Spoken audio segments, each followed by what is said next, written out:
top story, the Democratic Alliance has rubbished EFF leader Julius Malema's claim of possible mass resignation of DA and EFF MPs in Parliament to force action on Jacob Zuma over Nkandla.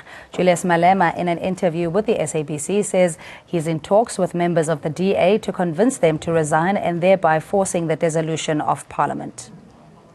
We certainly haven't engaged on the topic at all. And in our view, it would in any event be not a good idea to withdraw from Parliament for two reasons. First of all, because if a party does not take up its seats in Parliament, all that happens is that those seats are distributed amongst the other parties in the National Assembly.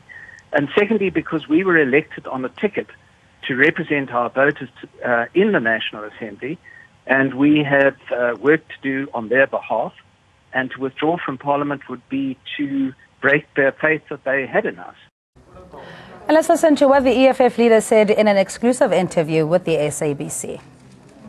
I went to the leader of the DA and said to the DA leader, if we combine the EFF numbers and the DA numbers and we resign from Parliament, that thing is no longer properly constituted a Parliament. But that strategy will still come. If we're still weighing our options, we're still fighting from within, and maybe at the end of everything else, we may come to a conclusion that perhaps we must resign, and then once Parliament doesn't reach its quorum as prescribed in the Constitution, then we can approach the Constitutional Court to go and instruct the Speaker to dissolve Parliament.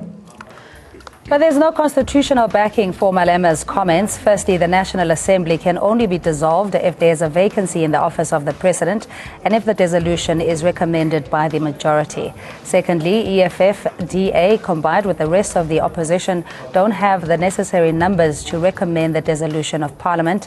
And finally, the suggestion that if the DA and EFF members resigned, Parliament will not have a quorum for functioning is not true. Malema has uttered another hollow threat. Because what will happen if the opposition parties clear out and they resign, you'll find exactly the same position as we saw with the State of the Nation address. The government, the majority party, will simply go on. It will make a mockery of our Parliament, of course, but the position is simply this: the opposition party has elected so many seats in government. Now they walk out. If the parties, the EFF and the DA, want to nominate and appoint new members, they can do that. They can fill up their ranks. But it won't cripple Parliament itself. It would be entirely different if the majority party resigns. Then Parliament cannot act with the majority, and then one could argue a general election would be necessary. And the lines are open as always, 01154222186. In studio we have Siso Mahlango, ANN7 resident political analyst. We have Zanele Luana, National Deputy Convener of Black First and Land First, and Mosiri Tsiane from the South African Liberty Foundation. He's also an attorney, a lawyer. Good evening to you, and thanks so much for joining us. I think let's just clear out what can and cannot be done. One, by parliamentary's code of ethics or code of conduct, and also constitutionally. Is Julius Malema posturing here to say, you know, if the two opposition parties were to walk out, there would be no Parliament? Well, in the first place, even if the DA merged with the EFF, they would still lack the numbers to overthrow Parliament. That's the first thing. So I don't know where this constitutional dialogue came from, because it makes zero sense. Even if they merged with other parties, they still could not encourage for Parliament to be dismantled. According to the Constitution, if there's a vacancy for a president, say for instance, the ruling party cannot elect a president for one reason or another, then Parliament is desolate. But even if there are votes, and at this point the DA and the EFF and let's say COPE and the UDM got together, they would not merge as much seats as to overthrow parliament, because the ANC is still a majority in parliament. That's the first thing.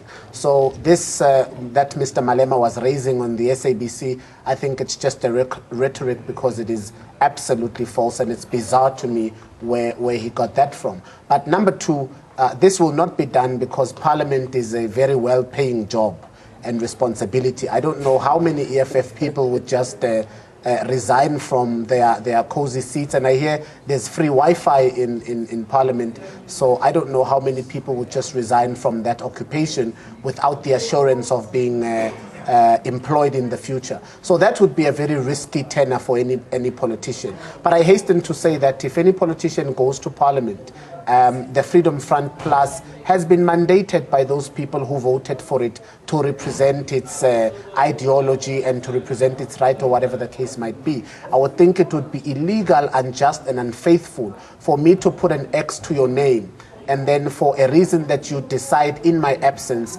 in conjunction with another party whose ideological mandate is different to that which I voted for, and the two of you decide to overthrow that which I have voted for. I think it would be betrayal of the voter. It would make it very wrong immensely. And that's what the DA, James South, saying, that, you know, it would be a betrayal of the trust of the voters that put them there in the first place. It's not a decision for a political party to make in isolation to walk out of parliament or not. But Zanele, what do you make of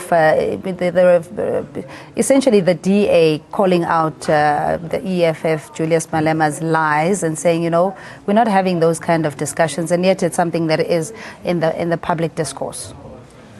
We have come out clear as the Black First, Land First movement that, firstly, Malema's call for Parliament to be dissolved as an institution is a way from the leader of the EFF to divert the attention from the president's call that the black parties, particularly those who are in Parliament, must unite and rally behind the call for land expropriation without compensation. We have seen how the president has said a number of times that we need amendments, we need restructuring to address this. We also have seen that Malema is trying so hard to maintain his relationship with the Democratic Alliance. Him coming out today and saying he's in conversation with the Democratic Alliance, and he is in conversation to dissolve Parliament, is also a way for Malema to deceive our people, because we know that it's the EFF that has continued since local government elections to continue giving power to the Democratic Alliance to have power over strategic cities in South Africa, and to continue to terrorize and oppress our people. We are quite clear as a movement that DA is a party of land thieves, is a party of white supremacists, and it's a game, it's a political ploy between Malema and the DA to say, to come out and say they are in some form of conversation. We've said as a movement that the rotation of politicians or even a call of early elections will not benefit black people if black people do not unite themselves and rally behind the president's call. I must just mention, sorry, for land expropriation. Sure, James South was invited. I believe he's not available. Zizikoto from the ANC as well. But Mosere, from the Liberty Foundation, and what we need to decipher as a society that is essentially shell-shocked based on the new coalition governments that we have to put up with.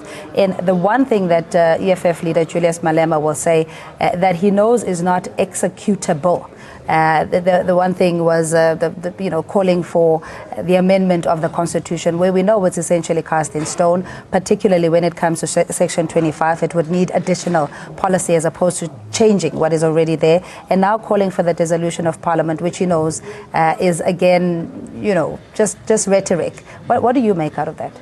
Well, it's a clear indication of we're dealing here with somebody who does not have a respect for our Constitution. That's clear.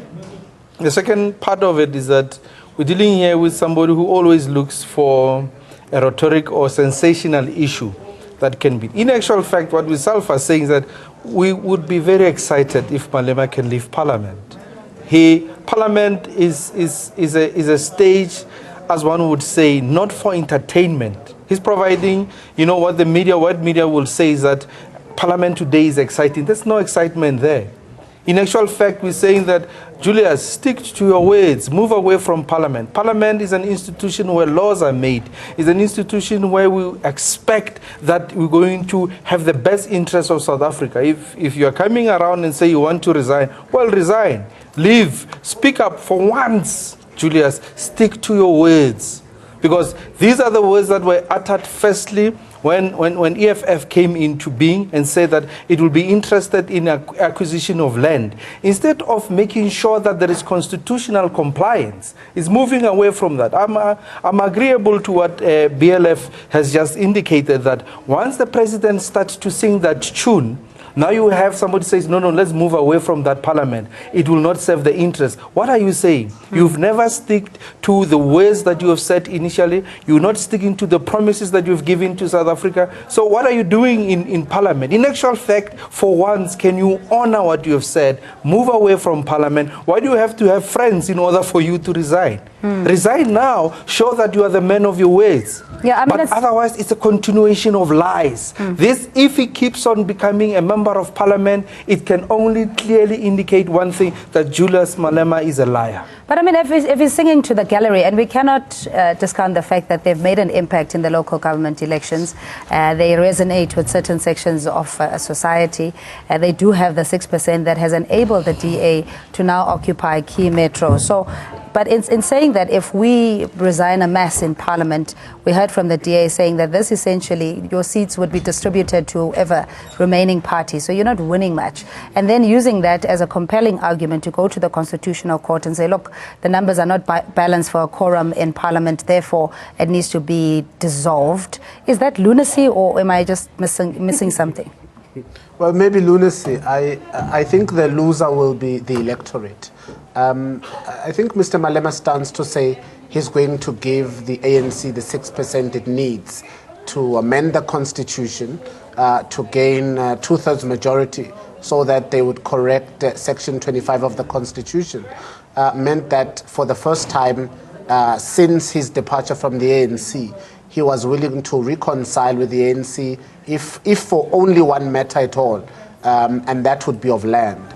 But 2-3 days later, the antics changed to, we want Parliament dismantled. If Parliament is dismantled, there can be no union among the EFF and the ANC to collectively garner to the return of black people's land in this country.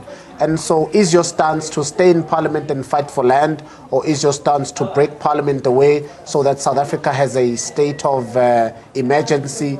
And if we have a state of emergency, then this country is in trouble. But also what is appeasing, Cindy, is also that when one has a state of emergency, or when there is no Parliament, parliamentarians are ministers, and primarily ministers are parliamentarians. Once they are broken away, you don't have a minister of education, you don't have a minister of land, you don't have a minister of science and technology and all that. It means it's a big mess. It's a big mess, but external factors can come in order for mining. And it happened in countries like Brazil in the past, in countries like Argentina, when people who were paid to dismantle parliament, it dismantled those parliaments only for external factors to come and occupy mines and factors of the country. I hope this is not what is happening in this case, but it really sounds like if this parliament were to be dismantled, it would not only service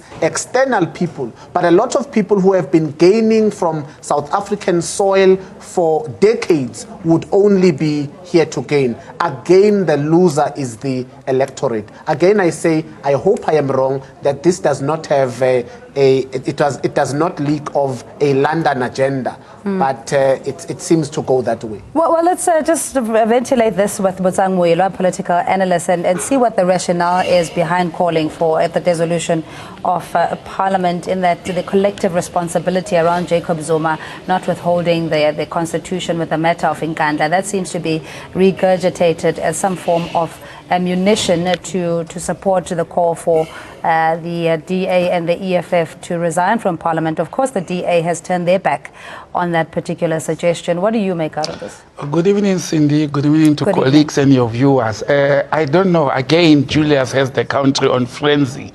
And I do not know why people with political experience are getting excited about Julius Malema's frenzy. Politicians should have informed themselves, and I think DA has done it better than anybody else. They went and they informed themselves that the rhetorics of Julius Malema are not possible.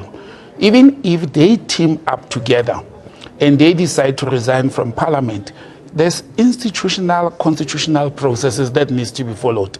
We do not have a system in this country whereby when the opposition or members of Parliament resign, because they will have to resign as MPs, then there's vacancies there. The Constitution of South Africa provides the Speaker of Parliament with an opportunity to say there are vacancies here, and the party that occupied those vacancies, it is no longer serving its purpose in Parliament. Therefore, the remaining political parties, they will have to fill up those seats. So consequently, this means if EFF and DA decides to leave, the ANC will still have the majority of seats in Parliament, and them and the other remaining parties, they may share those seats in Parliament. That's one element from a constitutional process, that it is not possible what he is saying. Actually, I've listened to professors and experts in constitutional law, and they are saying what he's saying, it will not happen, and the DA has read into that. But also, 1 week, it is exactly 1 week that Julius Malema has played the country, and everybody got excited with the 6% and so forth. He is switching the ball and talking a totally different language. Yesterday I was sitting here, Cindy, and I spoke of regime change. And I said, regime change comes in various forms. In order to change the government of a country illegally by external forces mainly, they will have to have people internally within the ruling party, within the opposition.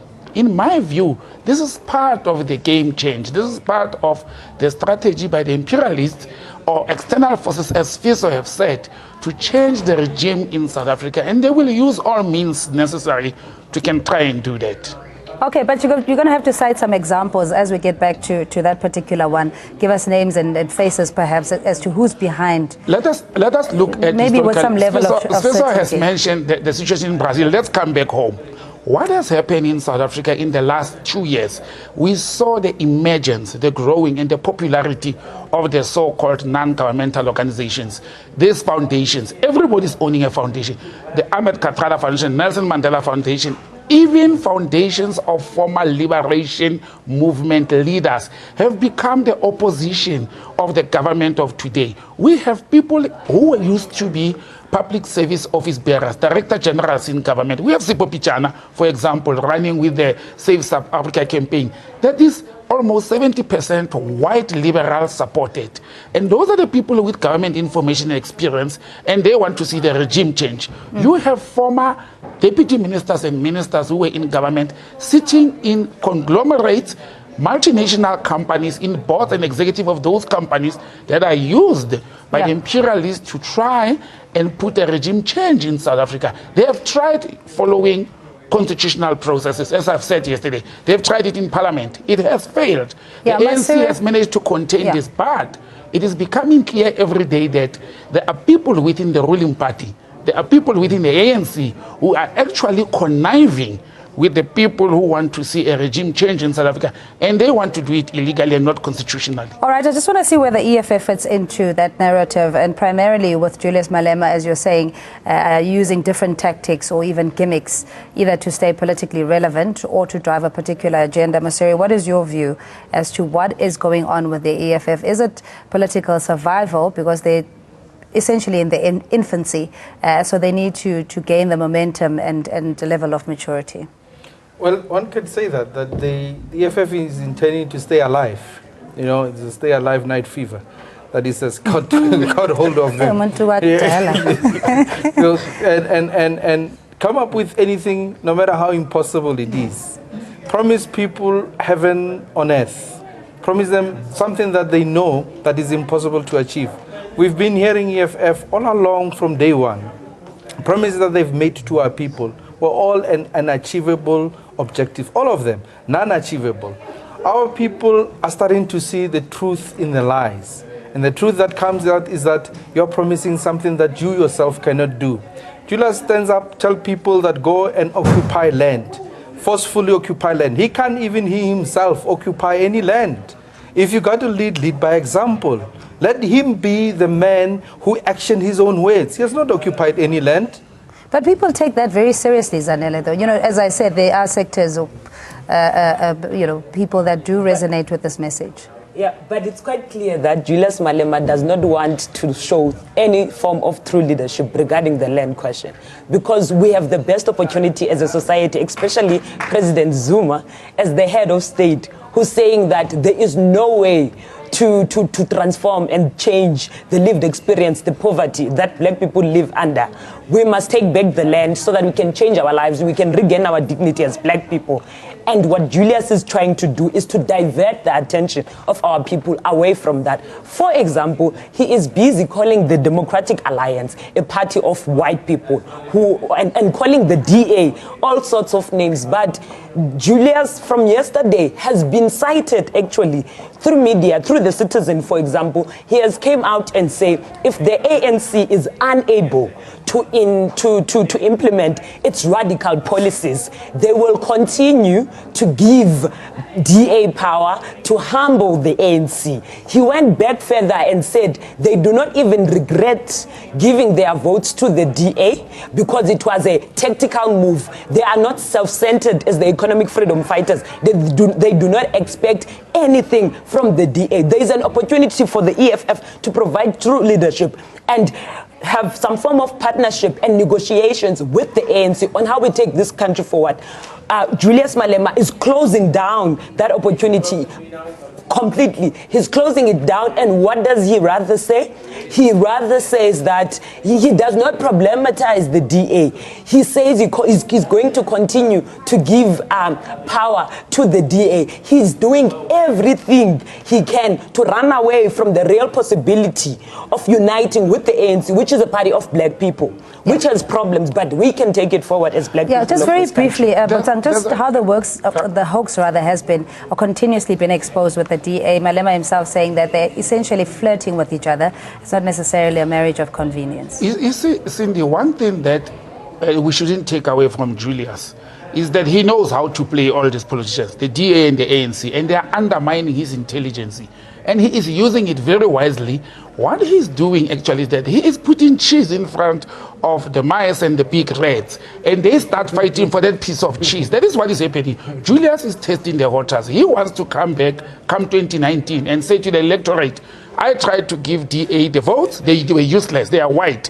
I gave ANC an opportunity for 6%, they didn't accept it. I even came up and I said, I will fold the EFF if ANC delivers radical economic transformation. But the ANC is not playing that game. They do not realize what Julius is doing. They do not even come up as a united force and say, let us show this EFF that we can deliver this. Everybody is fighting for the Freedom Charter. COPE today owns the Freedom Charter. EFF owns the Freedom Charter. ANC owns the Freedom Charter. None of them is delivering what Freedom Charter aspires today, and that's where he is playing the game. He is saying to the people, he knows you want to win elections come 2019. He is very clear, but he's saying to the people, if you do not vote me in 2019, you are voting these two that are going to fail. Therefore, they will not deliver the Freedom Charter because I gave them an opportunity in 2017 to deliver the Freedom Charter. Analogy well taken with the fat cat Julius throwing the cheese. That will stay with us for a while.